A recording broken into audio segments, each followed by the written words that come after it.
तो दोस्तों नमस्कार, आपका स्वागत है आपके अपने YouTube channel target entrance exam पर। दोस्तों यहाँ पर हम आपके लिए साइंस का पेपर कराएंगे जिसमें विज्ञान वर्ग स्पेशल यहाँ पर रहेगा। तो बाकी देखिए आप लोगों के लिए सभी के लिए सेम ही है जो हम क्वेश्चन आपको करा रहे हैं, यानी कि जो सामान्य ज्ञान के हैं यानी जीके के, ठीक है। और प्लस आपका जो हिंदी के क्वेश्चन हो जाएंगे और आपका रीजनिंग के, ये आप सभी लोगों के लिए जो है सेम रहेंगे, यानी सभी वर्गों के लिए इतने तो क्वेश्चंस करने ही करने हैं, इतने पार्ट। बाकी जो लास्ट पार्ट रहता है पेपर 2 का, उसमें आपका मैथ वर्ग, अगर आप साइंस वर्ग के हैं तो आपको मैथ प्लस साइंस के क्वेश्चन आएंगे, और अगर आप कला वर्ग के हैं तो आपको जो है सामान्य ज्ञान के प्रश्न आएंगे। कला वर्ग के जो है आपको क्वेश्चंस लगातार मैम करा रही हैं, और यहाँ पर मैथ सेक्शन के क्वेश्चन हम आपको कराएंगे। 2016 का हमने कर लिया है, 2015 का नहीं किया था क्योंकि थोड़ा ज्यादा पुराना पेपर था, और 2016 से हम आपके सारे कराएंगे। तो बिल्कुल हमें सारी चीज ध्यान है आपकी, आप बिल्कुल टेंशन ना लें। मैथ के भी यहाँ पर आपके डेली जो है प्रैक्टिस सेट्स यहाँ पर चलेंगे, तो आप हमारे साथ जुड़ जाइएगा। और ध्यान रखना मैथ वाली क्लास थोड़ी सी बड़ी हो सकती है क्योंकि भाई मैथ के क्वेश्चन है उसमें साइंस के हैं, तो अच्छे लेवल के क्वेश्चन पूछे जाते हैं, तो थोड़ा आपको धैर्य बनाए रखना पड़ेगा और अच्छे से हमारे साथ पूरी क्लास को जो है ज्वाइन करना होगा। बाकी अगर कॉपी पेन लेकर बैठते हैं तो और अच्छी बात है, और अच्छे से आप लोग उसको समझ पाएंगे। तो कमेंट बॉक्स में आप लोग उसका आंसर भी करते रहिएगा। ये क्लास आपकी रिकॉर्ड रहेगी, बाकी शाम को रात के 8 बजे वाली क्लास आपकी रीजनिंग की लाइव रहती है, तो आप रात के 8 बजे जरूर जुड़े, वहां पर आपकी रीजनिंग की क्लास जो है लाइव रहेगी, ठीक है। रात 8 बजे रीजनिंग की कोशिश हमारी यही कि डेली आपको क्लासेस दी जाए, चाहे लाइव हो चाहे आपकी रिकॉर्डेड क्लास, क्लास डेली आनी चाहिए। तो पहला क्वेश्चन है आपका 51 है, -x⁵ डिवाइडेड बाई -x⁴। तो आप मैथ के सभी छात्र हैं, इसका मतलब देख ही रहे हैं, तो देखो ऐसे क्या हो जाए, -x⁵ डिवाइडेड बाई -x/4, इस तरीके से कर सकते हो आप, ठीक है। अब देखो माइनस अंदर ही है, तो यानी पूरे ब्रैकेट के इस तरीके से है, माइनस क्या है, अंदर है। तो अब यहाँ पर आप क्या करेंगे, देखो जब माइनस की 5 बार मल्टीप्लाई करेंगे तो क्या माइनस ही आएगा, -x⁵। 4 बार करेंगे तो माइनस क्या हो जाएगा, प्लस, इस तरीके से ना, माइनस गुणा माइनस, ये आप लोगों को पता है क्योंकि आप माइनस के हो, तो माइनस माइनस क्या हो जाता है, प्लस हो जाता है। तो यहाँ पर क्या आ जाएगा, x⁴ आ जाएगा। अब देखो ऊपर 5 है नीचे 4 है, तो कितना बचेगा, 4 से 4 कट जाएगा, एक ही बचेगा, और माइनस का x, तो यहाँ पर कौन सा आंसर आपका हो जाएगा, बी वाला आंसर आपका बिल्कुल करेक्ट हो जाएगा। बहुत अच्छे लेवल के भी क्वेश्चन आते हैं, आगे आप देखेंगे। और अच्छा, ऐसा कोई मतलब फिक्स नहीं है कि आपको 25 क्वेश्चन विज्ञान के लिए, 25 आपको मैथ के, कितने भी क्वेश्चन आ सकते हैं, इनका कुछ फिक्स नहीं रहता है। इसलिए आप प्रैक्टिस सेट्स जब हमारे साथ लगातार करेंगे प्रीवियस ईयर के पेपर, तो आपको यहाँ पर कंप्लीट जानकारी हो जाएगी। मानव शरीर में परासरण नियंत्रण करने वाला अंग है। अब ये देखो आपका आ गया जो है साइंस है, तो साइंस प्लस मैथ के क्वेश्चन आपको यहाँ पर मिक्स मिलेंगे। तो देखो यहाँ पर मानव शरीर में परासरण नियंत्रण करने वाला कौन सा अंग है, अमाशय, यकृत, वृक्क या फिर फेफड़े। तो यहाँ पर कौन सा हो जाएगा, वृक्क यानी किडनी, ऑप्शन आपका जो है सी यहाँ पर बिल्कुल आपका आंसर करेक्ट हो जाएगा, ठीक है। अब यहाँ पर आपका नेक्स्ट क्वेश्चन है 53 है, पॉलीथीन निम्नलिखित में से किसका बहुलक है। पॉलीथीन निम्नलिखित में से किसका बहुलक है, ठीक है। तो पॉलीथीन क्या होता है, एक पॉलीमर की चैन होती है, उसे पॉलीथीन यहाँ पर कहते हैं। तो पॉलीथीन निम्नलिखित में से किसका बहुलक है, एथिलीन, एथेन, मेथेन या एसिटिलीन। क्वेश्चन नंबर आपका 53। तो यहाँ पर जो है पॉलीथीन आपका है एथिलीन का बहुलक होती है, यानी कई सारी एथिलीन आपस में जुड़ी हुई होती हैं, और एथिलीन का जो जनरल फॉर्मूला होता है C2H4 एन होता है, ठीक। ये होता है आपका एथिलीन का जनरल फार्मूला। एक कार्बन के लिए मेथ कहते हैं और 2 कार्बन के लिए एथ कहते हैं, ठीक। इसको आप ध्यान रखिएगा। अभी करेंगे बहुत सारे क्वेश्चन, तो डेली आप देखेंगे प्रैक्टिस सेट्स में आपको क्वेश्चन मिलते जाएंगे। अब यहाँ पर क्वेश्चन नंबर आपका 54 है जो कि मैथ का क्वेश्चन है, तो इसको देख लेते हैं। ये भी सिंपल क्या है कि भाई आपको इसकी जो है पावर खोलनी है और आपका आंसर आ जाएगा। तो चलो इसको यहाँ से करते हैं, देखो P/QM, अब इसको अलग अलग लिख लेते हैं, P की पावर M और नीचे Q की पावर M, ऐसे कर सकते हैं ना। इधर Q की पावर M और नीचे R की power M, multiply by R की पावर M और P की पावर M। अब यहाँ पर क्या होगा, देखो P की पावर M से P की power M cancel out, R की पावर M से R की पावर M कैंसिल आउट, और Q की पावर M से Q की पावर M कैंसिल आउट, क्या बचा 1, यानी आपका क्वेश्चन नंबर आपका जो है 54 का डी आंसर बिल्कुल करेक्ट हो जाएगा। अब यहाँ पर क्वेश्चन नंबर आपका 55 है, कीट भक्षी पौधों के द्वारा कीटों के भक्षण करने का प्रमुख कारण क्या है। कार्बोहाइड्रेट प्राप्त करना, खनिज लवण प्राप्त करना, कार्बन डाइऑक्साइड गैस प्राप्त करना, या फिर नाइट्रोजन प्राप्त करना।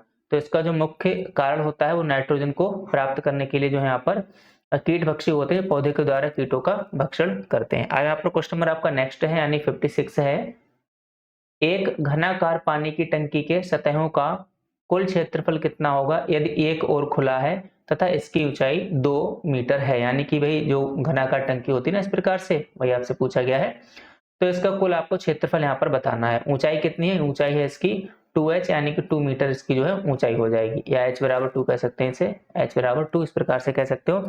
तो इसका सिंपल से आपका जो है फार्मूला लगा देना है। क्षेत्रफल आपसे पूछा है और भुजा का पूछा, कितना हो जाएगा, भुजा स्क्वायर हो जाएगा। देखो सबसे पहले यहाँ पर मान लेते हैं, माना, तो देखो मैथ के क्वेश्चन है, थोड़ा सा टाइम लगेगा, तो आप लोग प्लीज जो है सोच के रखिएगा कि मैथ की क्लास थोड़ी आपकी लंबी हो सकती है। अगर आप डेली सपोर्ट करेंगे तो मैथ की क्लास हम डेली आपकी स्टार्ट रखेंगे इसी टाइम पर, और आप लोग डेली जुड़िएगा, ठीक।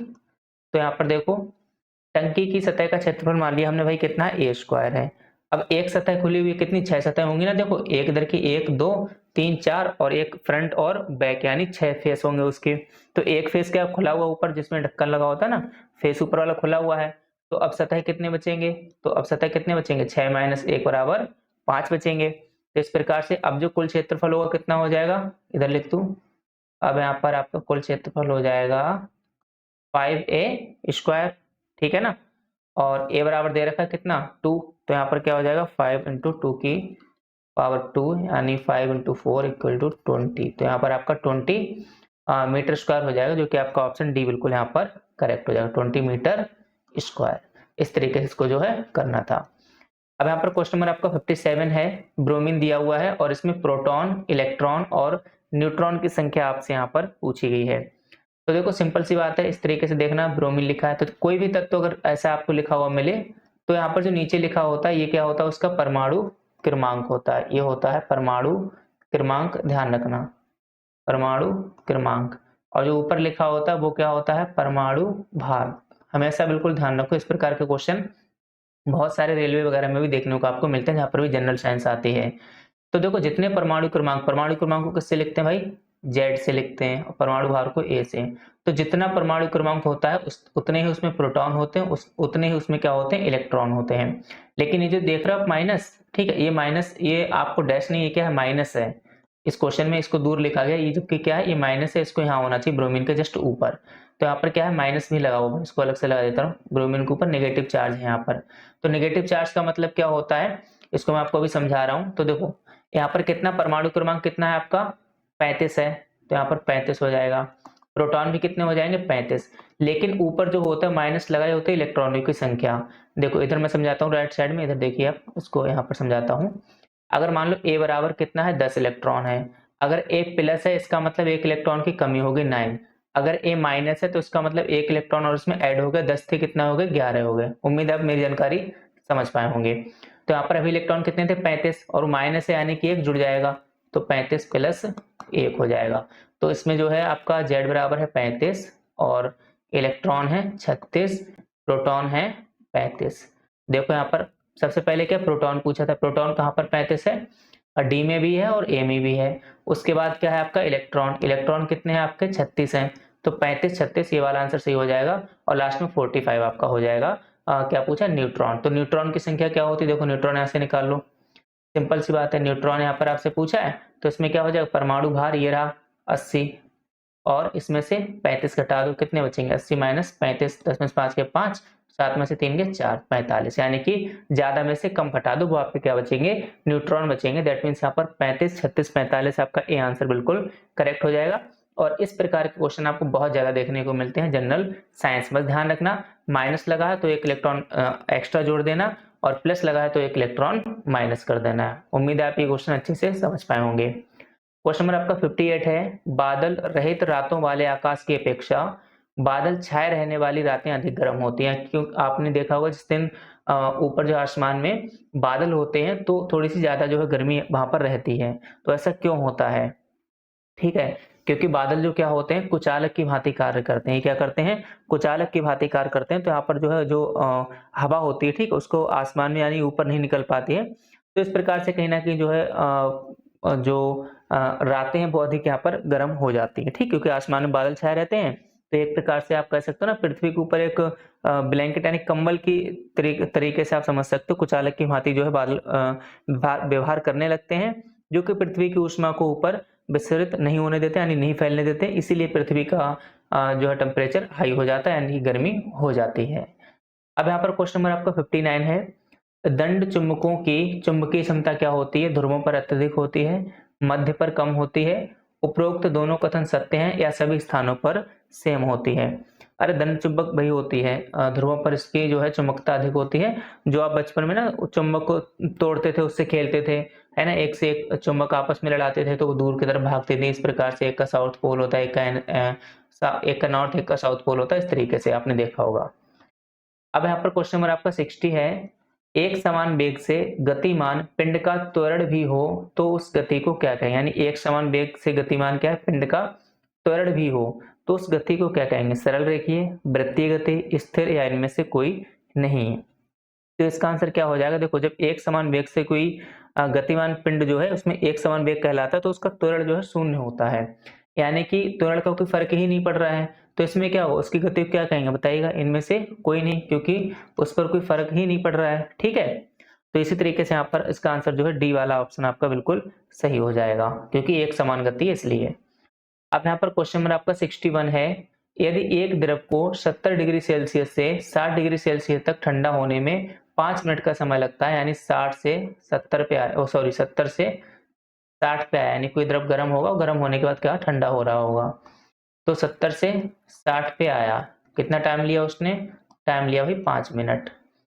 उसके बाद उसी द्रव को अब 60 से 50 में आने में कितना समय लगेगा? 5 मिनट से अधिक, कम, या फिर उतना ही लगेगा, या फिर द्रव्य के घनत्व पर निर्भर करेगा।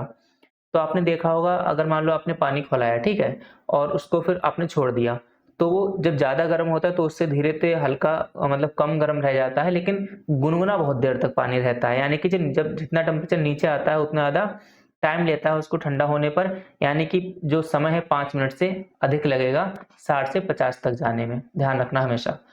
अब यहाँ पर क्वेश्चन नंबर आपका 62 है, यदि एक समांतर चतुर्भुज जिसका क्षेत्रफल P है, एक आयत जिसका क्षेत्रफल R है, यानी दो अलग अलग चीजें हैं, एक समांतर चतुर्भुज है और एक यहाँ पर आयत दिया हुआ है जिसका क्षेत्रफल कितना है? R है, तथा एक त्रिभुज जिसका क्षेत्रफल T है, सभी एक आधार पर निर्मित है यानी बने हुए हैं, यदि सबकी ऊंचाई भी एक जैसी हो तो कौन सा कथन यहाँ पर सत्य होगा?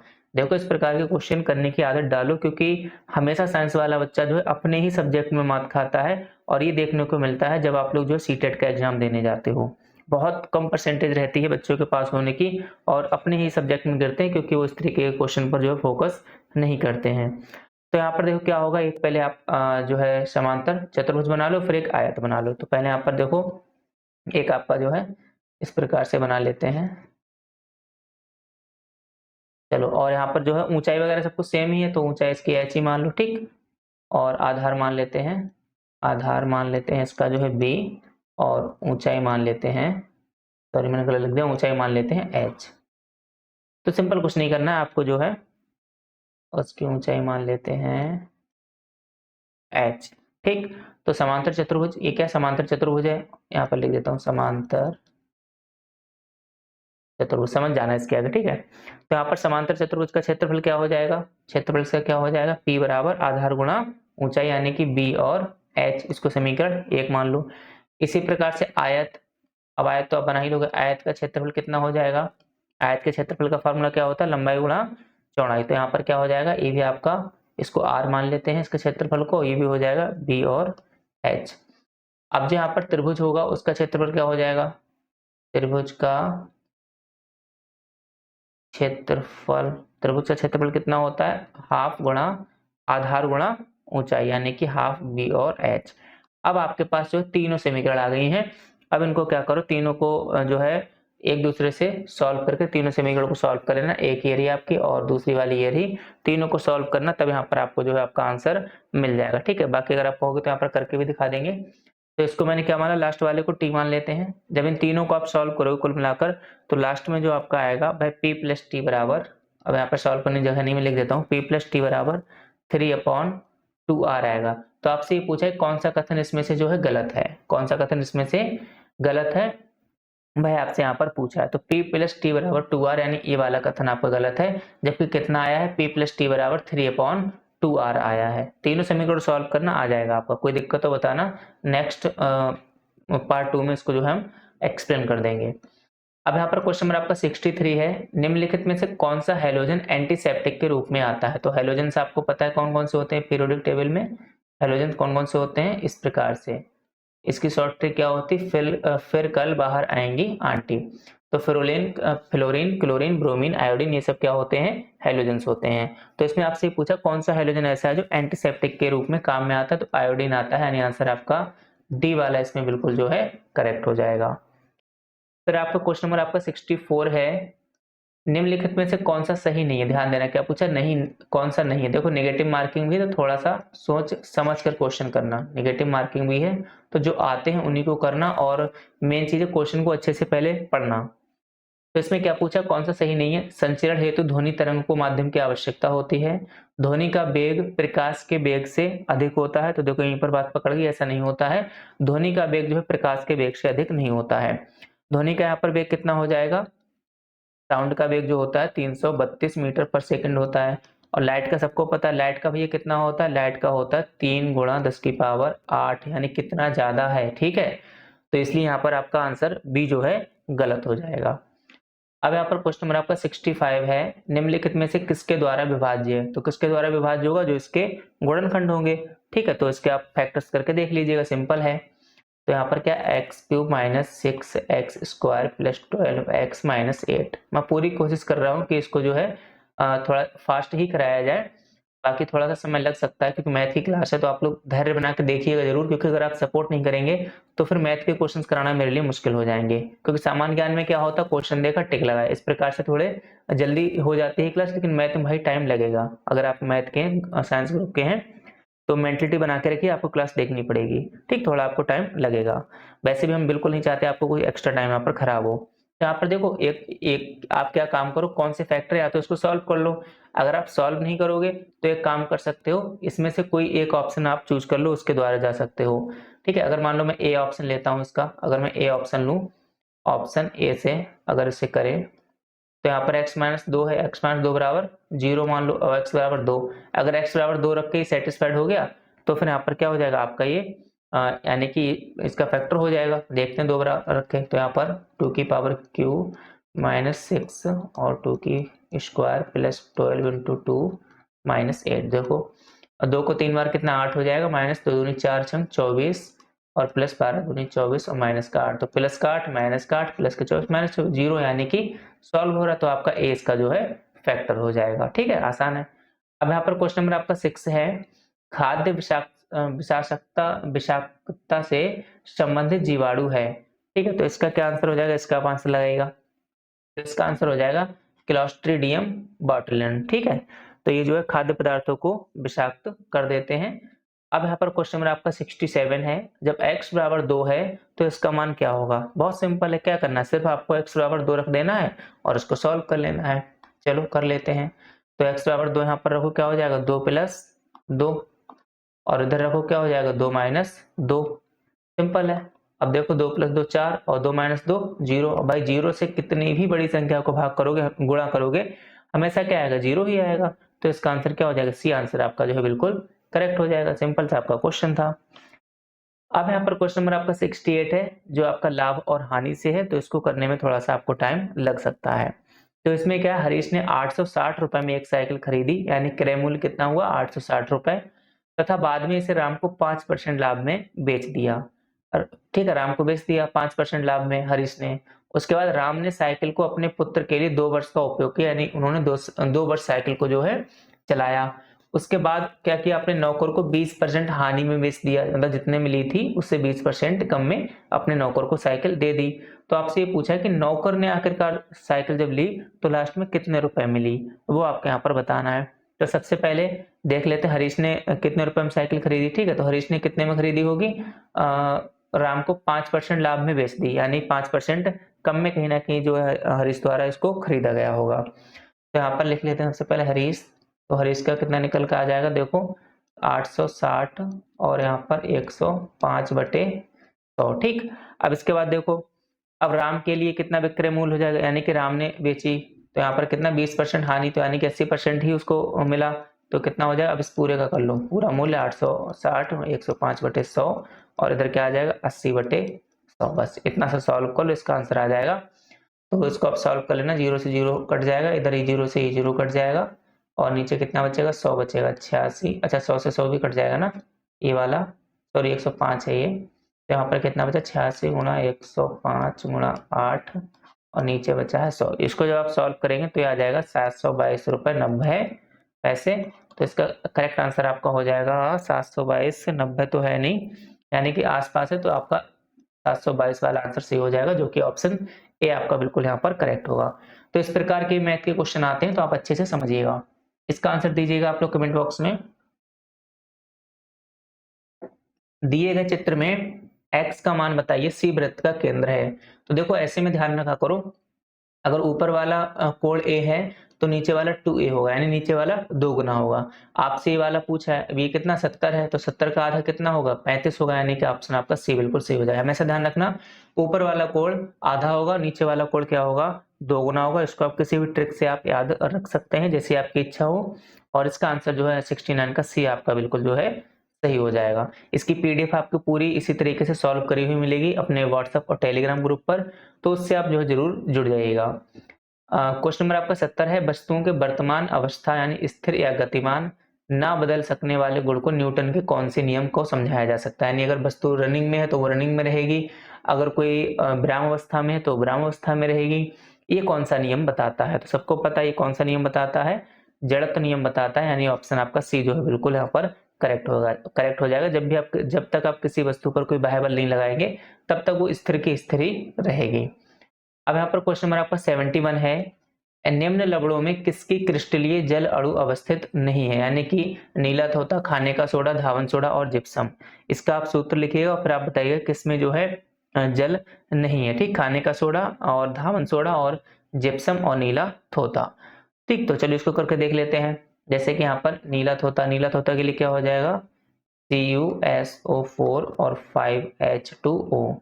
धावन सोडा का फार्मूला क्या हो जाएगा, सोडियम बाइकार्बोनेट हो जाएगा। ठीक है, इसी प्रकार से खाने का सोडा, इसका फार्मूला क्या हो जाएगा, एक सेकेंड, खाने का सोडा ये हो गया आपका,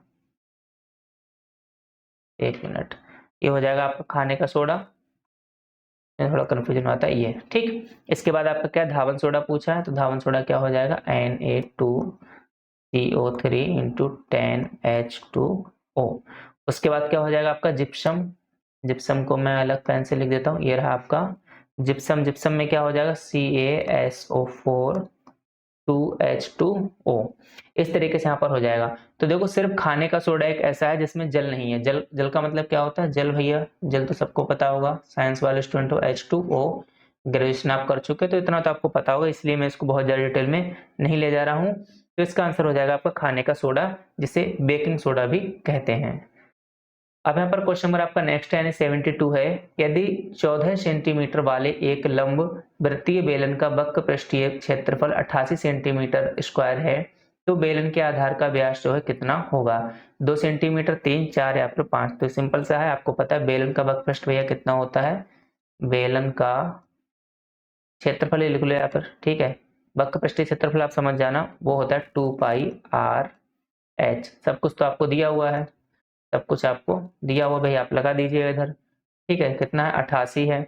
इसके बाद यहाँ पर 2 और पाई का मान कितना होता है, या तो 3.14 लिख लो या फिर 22/7 लिख लो, बात एक ही है। ठीक, आर और एच कितना दूंगा आपको 14 दिया है। आर आपको निकालना, आर इधर ही रखो, बाकी ये 7 उधर जाएंगे, 88 गुणा 7 और ये सब कहाँ जाएंगे बटे में, 2 गुणा 22 गुणा 14। इसे सॉल्व कर लेना आराम से, ये जो है आपका आंसर कितना आ जाएगा 1 आ जाएगा। सॉल्व कर भी सकते हो, कोई बड़ी बात नहीं है। देखो 14 दूनी 28, 2 से 1 मिनट, सॉरी मैंने क्या किया है, 7 एकम 7, 7 दूनी 14 और 2 चौक 8, 2 चौक 8, 44 हो जाएंगे, 22 दूनी 44 और ऊपर 44। ठीक है, तो यहाँ पर आपका आर आ जाएगा 1। अब देखो यहाँ पर पूछा क्या, व्यास पूछा है, व्यास क्या होती है त्रिज्या की दोगुनी, यानी व्यास बराबर क्या होता है 2r। तो कितना हो जाएगा 2 गुणा 1 बराबर 2 सेंटीमीटर, यानी ऑप्शन आपका ए जो है बिल्कुल यहाँ पर करेक्ट हो जाएगा। ठीक, क्वेश्चन को ध्यान से समझना, पीडीएफ भी मिलेगी, तो पीडीएफ में भी आप लोग अच्छे से इस क्वेश्चन को, इन क्वेश्चंस को जो है पढ़िएगा। बहुत देखिए मेहनत करते हैं, पूरा पीपीटी बना के मेरी उंगलियां दर्द करने लगी हैं, तो प्लीज आप सपोर्ट जरूर करिएगा। ठीक, पूरा पीपीटी बना के मेहनत कर रहे हैं आप लोगों के लिए, सारी क्लासेस फ्री हैं, इतना तो कोई पेड क्लास में भी आपके लिए नहीं करता है कि आपके लिए जो अच्छे से पीपीटी बना के दे, लेकिन हमने आपको पूरी पीपीटी दी है और बहुत अच्छे से सारे क्वेश्चन आपको करा रहे हैं। और भी क्लास चलें सामान्य ज्ञान, रीजनिंग वगैरह, हिंदी वगैरह की, तो उनको भी आप जो है रेगुलर देखिएगा और चैनल को ज़्यादा से ज़्यादा शेयर करिएगा, ताकि सभी साथियों तक अपने चैनल को जो है पहुँच सके और अच्छे से वो लोग तैयारी कर सकें। निम्नलिखित में कौन सी विधि के द्वारा ऊष्मा के संचारण के लिए माध्यम की आवश्यकता नहीं होती है? चालन, विकिरण, संवहन या फिर इनमें से कोई नहीं। तो इसका आंसर हो जाएगा विकिरण। अब यहाँ पर क्वेश्चन नंबर आपका 74 है जो कि डायरेक्टली क्वेश्चन है। चक्रवृद्धि ब्याज का आपसे सिंपल सा फार्मूला पूछा है। तो चक्रवृद्धि का फार्मूला आपने 8th क्लास में भी पढ़ा होगा, बहुत बचपन में अंकगणित में। तो इसका यहाँ पर बी वाला ऑप्शन आपका जो है बिल्कुल करेक्ट हो जाएगा। फिर यहाँ पर आपका नेक्स्ट क्वेश्चन है 75। यदि किसी त्रिभुज के दो कोणों का योग तीसरे कोण के बराबर है तो वह कोण क्या होगा? यानी ए बराबर, तो वह त्रिभुज क्या होगा? बी प्लस सी हो तो जो है वह त्रिभुज कौन सा होगा? वह आपसे यहाँ पर पूछा है। तो वह त्रिभुज क्या होगा? समकोण होगा। यानी ऑप्शन आपका 75 का बी जो है बिल्कुल यहाँ पर करेक्ट हो जाएगा। तो कुल मिलाकर हमने इसका पार्ट 1 पूरा कर लिया और इसका पार्ट 2 जो है नेक्स्ट वीडियो कल आएगी इसी टाइम। अगर आप लोग इस वीडियो को अच्छे से समझते हो, अच्छे से लाइक करते हो, देखते हो, ठीक है, और कुल मिलाकर अगर आप इसको सपोर्ट करते हो तो हम इसको मैथ की वाली क्लास को जो है अब रेगुलर रखेंगे। डेली आपको क्लास देखने को मिलेगी। सभी क्लासेस चल रही हैं, आप सभी क्लास को देखिएगा, हमारा सपोर्ट करिएगा।